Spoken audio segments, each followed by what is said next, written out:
Hey everyone, Andy from Singletrack magazine, obviously because you're on the Singletrack channel, and I've just realised as I've gone live I could have used my gimbal, so just bear with me a second. I'm going to fasten you to a gimbal so you can have super smooth video instead of jittery video. So while I try and fit you to my gimbal, I'm going to talk to you about what I'm going to do. There's no one here anyway at the moment. So basically I'm going to go and do a live video of my Commencal Meta AM29. So if you're wondering why the beginning of this video is all wobbly, is because I was just fastening you to my gimbal. So now you should be nice and smooth. All right, hey everyone, 3 people that are there. I'm going to do a live bike check of my Commencal Meta AM29 SRAM edition.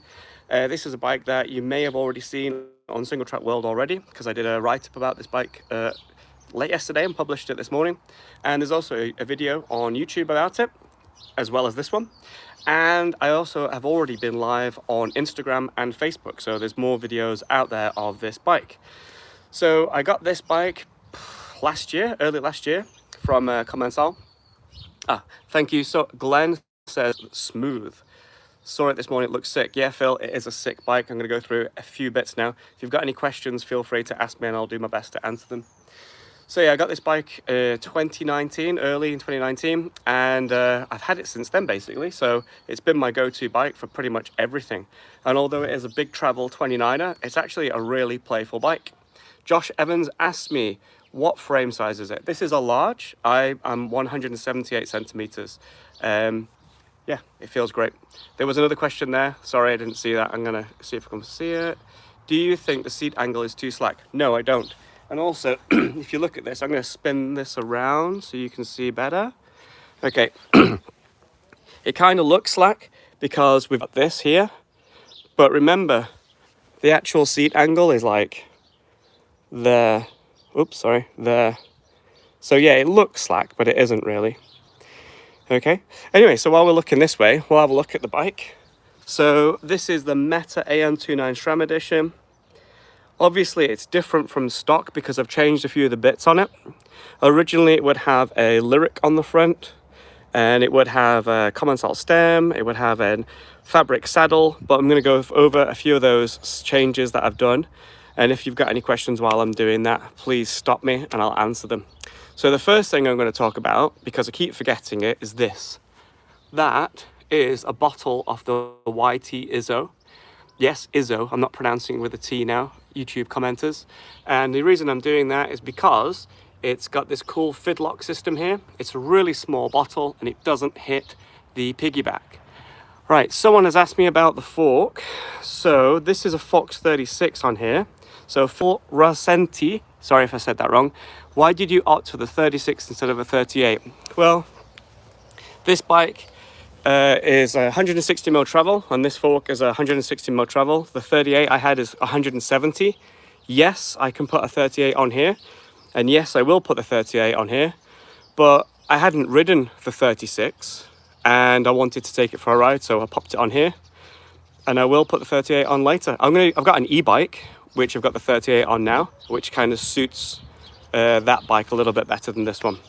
Alan Motol, what's your bike's weight? No idea. No idea whatsoever. It rides really well, so I'm not really bothered about weight. Okay, so as there's questions about the fork, this is a Fox 36.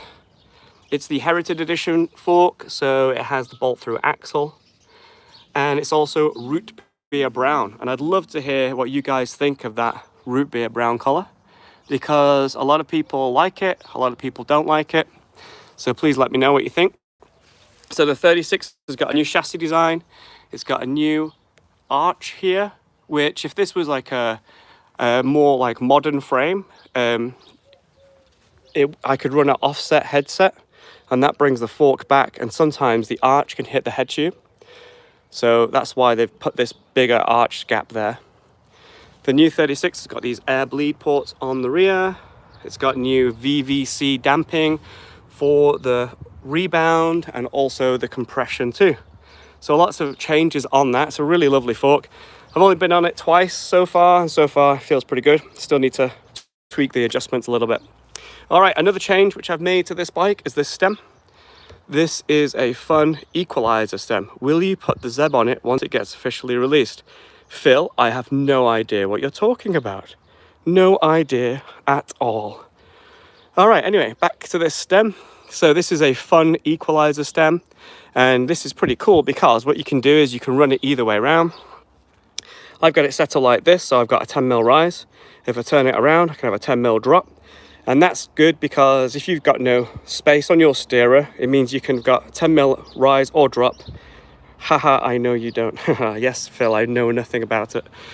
So you can actually play around with your stack height, even if you've got no steerer or any spacers. So that's a pretty cool idea from Fun. And this comes in a ton of different sizes and a ton of different colors. This is a 35mm stem with a 31.8 clamp, so I can use the alpha bars. They also do 35 diameter clamp and 42 and a 50mm stem. Okay, in here, sorry, I'm just gonna try and face you down. I've got a stash tool. So this is a Granite Design stash tool. It's got some Allen keys in there, Torx, and it's also got spoke key on there as well. So that's a really cool and handy tool. And if you pop over to Instagram later, I'm actually going to do a bit of a video. Oh, hang on, all the way up there now. I'm going to do a bit of a video to show you how to install this because it's super, super easy. And yeah, it's better than a star-fangled nut, I think. Okay. Oh, we've also got these. These are SD. These are Gusset S2 grips. And they're the extra soft ones, lock-on grips. Josh Evans is asking me, how are the V tyres holding up? Haven't heard great things about the harder compound. These are not hard. These are the top 40 compound.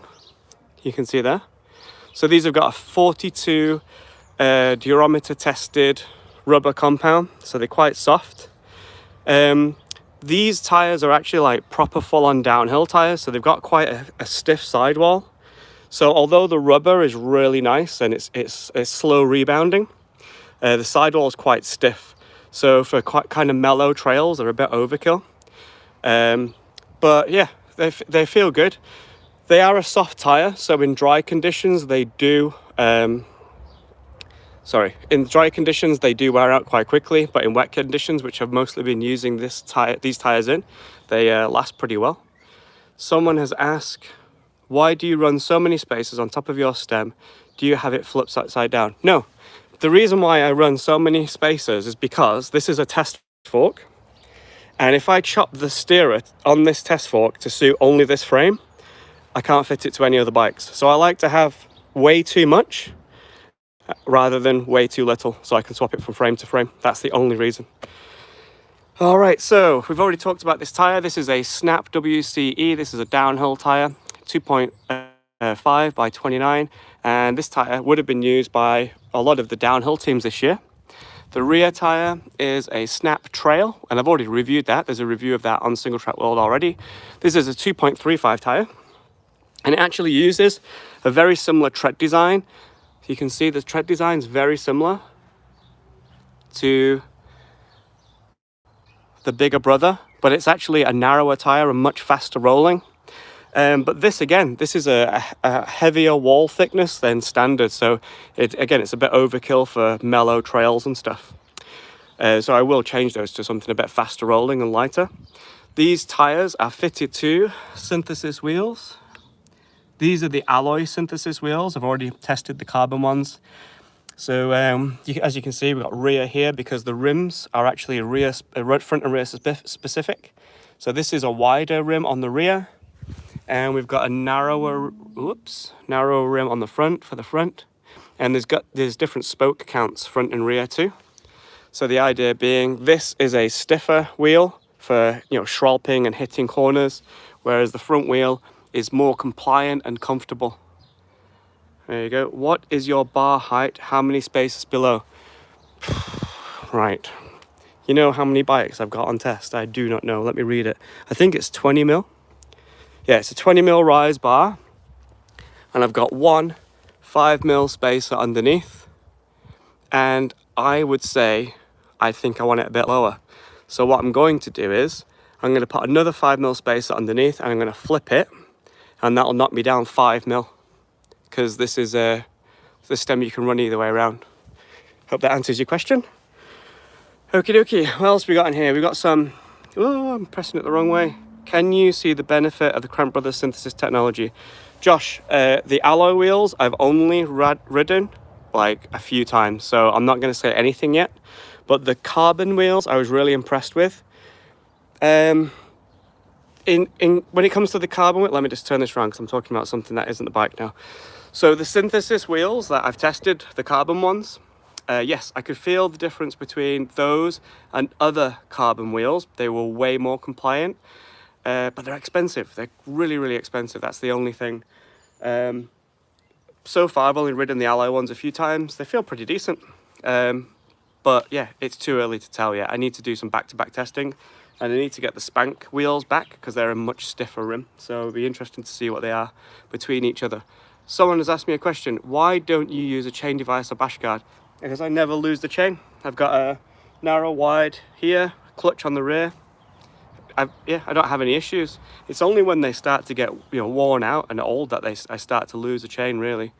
Yeah, I just don't. It's not something I've ever needed. Okay, well, not ever needed. No, I don't need it anymore. Salut, hello. All right, let's have a look. So what else we got? We've got nuke-proof Horizon 30th anniversary pedals. And these are new. Well, they're pretty new. I got these at Core Bike earlier in the year. And as you can see, they've got the cool 30th anniversary logo on there. So forged flat pedal, CNC machine to make super smooth and super shiny. Like, look at them, they look mint. Load of nice pins in there for gripping on your flat pedals, sealed bearings, and they're fully serviceable too, which is great. And another thing that I saw at Core Bike and I got recently is this. This is the new SDG Bel Air saddle. So yeah, the SDG Bel Air has, let me see, it's got this new rail, Lux alloy rail there. It's a much shorter saddle than, it's not really that big compared to my hand, but it's a much shorter saddle compared to the fabric saddle that was on it. It's really comfy, it's got really nice soft foam, and it has like a cutout in the base there for more comfort too. And I think that's everything. That's everything I've changed on it. Yeah, I think that's it. Okay, so I'm going to spin you around again before I go. Oops. Yeah, so that's it. I think that's everything that I've changed on this Commencal Meta AM29 SRAM edition. So I've got Fox 36s on it, I've got synthesis wheels, I've got V tyres, and a few other bits and bobs. Thanks for your questions. If I've not answered them, sorry. I'll head over into the comments later and answer any questions that you add later on. If you're interested to know how the Granite Design tool is fitted, head over to Instagram, and I'm going to go live in about 5 minutes to show you how to fit that. It's really easy and it's a pretty cool thing. And yeah, all right then. Thanks for your time and have a lovely weekend. See you all soon. Bye-bye.